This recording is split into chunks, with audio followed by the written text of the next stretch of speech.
Bonsoir à tous et merci beaucoup d'être nombreux à notre chaîne. Pour la Kolanda, moi histoire moko oyo ekoki kosunga po to comprendre mboka na biso. Lelo nazobetela bino lisolo ya eloko babengi code minier o Kabila changeaki. Kabila tango aye na pouvoir akutaki code minier moko oyo Banque mondiale nde esalaki. Donc Banque mondiale bayokani bango moko à partir na bango kuna bakonsultaki ata congolais moko te, bamonaki ata moto moko te, bango moko baye kokitisela ale Kabila azwaki pouvoir en 2001, Banque mondiale aye kokitisela ye code minier yango wana alezwa na 2002 Kabila azwi. Alors code minier wana ezalaki na avantage ebele, avantage ebele mpona nini? D'abord imaginez bainvestisseurs nyonso basepelaki nango parce que ezalaki kopesa bango avantage mingi. Il y avait 2 ou 3 avantages oyo bazalaki nango. Imaginez d'abord que na recette oyo esengelaki babanda kokotisa na caisse ya l'État bazalaki kaka na 2% ya pamba. C'est-à-dire soki oteki 1 million de francs congolais, il faut ozongisa à peu près 20 000 dollars. Non, pas 20 000 dollars, 2% oui, 20 000 dollars. C'est-à-dire moto a gagné 1 million. Na recette oyo a gagné 1 million, azongiseli peuple congolais 20 000 dollars. C'était ce que la RDC gagnait à peu près. Alors, deuxième avantage, ceux qui ont un conflit na RDC qui bolingi bo changer. Changement ya loi. Par exemple, l'obité taxe wana tolingi yango te faut bo changer. Pour bo changer yango, il faut bozela 10 ans après. Des marges bazaki nango ya sécurité.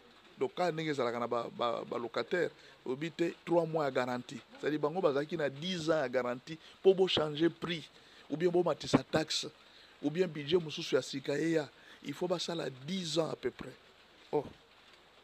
Alors tant Kabila ye, Kabila sepelaki nango pourquoi? Parce que epesaki moi ba avantage. Ba investisseur ebele bayaki, basalaki mbongo na niveau moko sakana te parce que code minier wana Banque mondiale nda salaki ezaki biso ba congolais te. C'est alors qu'à un certain moment, les Congolais babandi kozwa moins conscience, surtout pression de société civile. Société civile va s'appeler qui te. Abi oh ils ont avantage na bisote. Nous gagnons presque rien. Vous pouvez vous imaginer que tonne moko ya cobalt par exemple et comment qui tient à 84 000 dollars. Mais na 84 000 dollars on a pas coupé sa RDC 2000 dollars seulement. 2000 na 84 000 dollars. Mais c'est pas normal. Comment est-ce qu'un grand pays comme la RDC pendant ce temps ba minerais ezokende? C'est juste groupe ya bato de babanayi ko profiter mbongo wana. Groupe ka moko ya bato. Société civile bandi ko tia pression. Pendant ce temps les opposants aussi ba tia pression. Bon, tango moni makambo wana esalamaki, tango monaki basalaki 1+4. Et puis ça qui avantage, au monaki bato nyonso ba oh non 1+4. Vous vous rappelez de 1+4? Bango nyonso tango ba monaki code minier wana, bango nyonso basepelaki yango mona ba déposaki bitumba. RCD etiki bitumba, Jean-Pierre Bemba tiki bitumba, bango nyonso ba déposaki ya bino, nous pouvons profiter, c'est une manne. Nde omoni depuis wana baye kokoma tina 2006 abino il faut tout ça la siko ba élection. Tango basali ba élection, Kabila tikali moko akomi président. Ba avantage ezalaki kaka, mais abani komona que Glencore États-Unis abani ko suspendre ye. Kabila bandi comprendre que non, ça devient un câble de plus en plus. Pression peut la plus voir population et bandi combat. Kabila peut bandi comme on a dit non, mais il y a certains avantages aussi que Nassi Nazui c'est vrai, mais c'est pas tout le monde. La population est en train de souffrir. Société civile bandi aussi la pression habitée. C'était au début que j'ai eu le pouvoir. Maintenant je peux changer le code minier. Kabila a matisi. Tant que matisi code minier à lobby et Kolongwa sikoyo na 2%, to comme on a 3,5%. Mais pour les minéraux stratégiques comme cobalt ou bien coltan, en tout cas, il y a un 10%. Parce que il y a déjà les lois à la mode. Alors, l'entreprise est belée, comment est-ce qu'on a Kabila. Bitumba wana ebanda depuis 2017, babunda nango ti 2018. Ezali kaka ba multinational bakoya ba moni Kabila un moment même bazwaki décision à lobibo biso nyonso tokokende tokosala iso sote. Biso nyonso tokokende tokosala iso sote. Mais en fait, tango Kabila eko Glencore dans le benga mutukolo Glencore azaki na camarade ya Kabila Dan Jetler.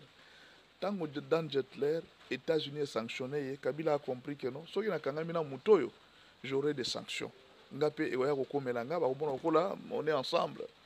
Alors non, non, non, non, on doit se séparer. Tango balingi bakabwana, un problème se pose maintenant. Bango nyonso siko bakomi koina Kabila, bango nyonso bazaki soso bien te. Pression pendant ce temps, Kabila a eu ça 2 ans pratiquement à salissé élection. La pression était devenue très grande. Maintenant, Kabila devrait chercher à se racheter. Comme société civile, il y a pression. Non, non, on doit voter ce code minier. C'était aussi une manière de se racheter. Mais malheureusement, malgré le code minier Zalaki, en réalité, c'était juste un piège pour dire quoi? Tu peux changer le code minier et que vous allez dans 3,5%, mais les minéraux, net pas coltan, banini, tout ça, et qu'il y a zonga au finish. Il y a un groupe moko restreint, de ko profiter nango. Kabila a changé le code minier, la multinationale va se la quitter. Et puis il y avait un minerai. Il y a un minerai, on ne sait pas ce qui est l'intérêt à nani. Les nobium. Les nobium, ils ont un minerai, ils ont la coltan. Ils ont la propriété presque la coltan. Nobium, ils ont exploité pendant à peu près 30 ans. Na clandestinité. Bayeba tena na kotisaka mbongo, mbongo ngo ekendaka wapi, nobium wana ekotaka bongo. Mutu azwaka mbongo na nobium. Ba intérêt nango, ba recette nango toyebi te. Donc l'État congolais à un certain moment a équipé ko perdre mbongo ebele.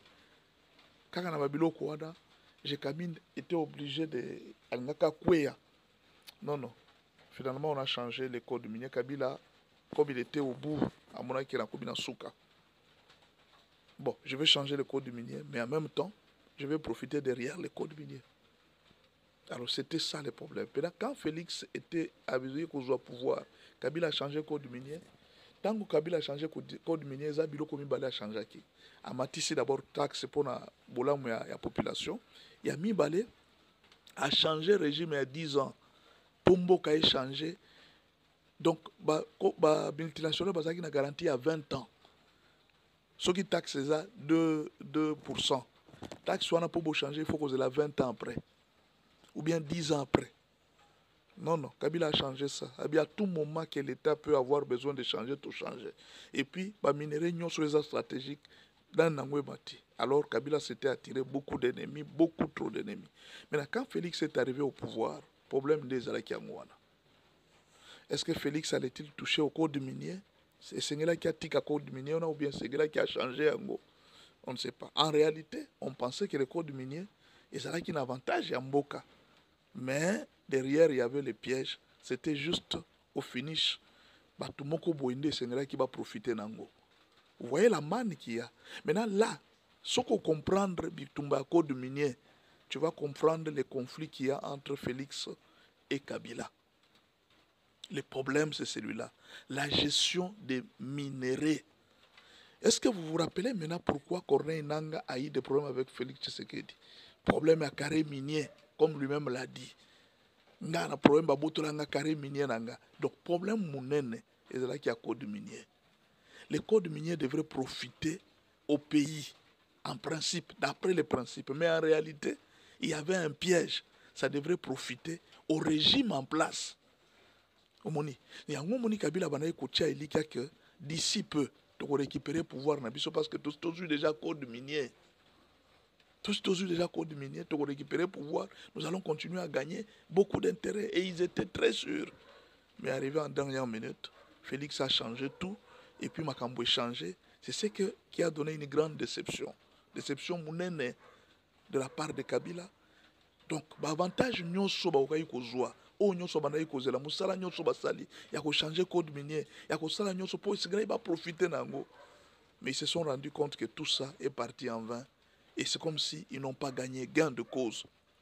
Et ça sera à la base il y a un conflit belé entre Batuya Kabila na Batuya Félix, et peut-être on ne sait pas comment est-ce que ça va se terminer, mais il y a eu une grande déception parce que bayebaki tango bakendaki batika yi pouvoir bayebaki esika basi bachaki ba minere na bango monika bane ba belge bana usala kala ono sande ni bakei mais basi batiki bilembo na bango bi place boembongo ezali mais tango Félix aye il a tout chambouré.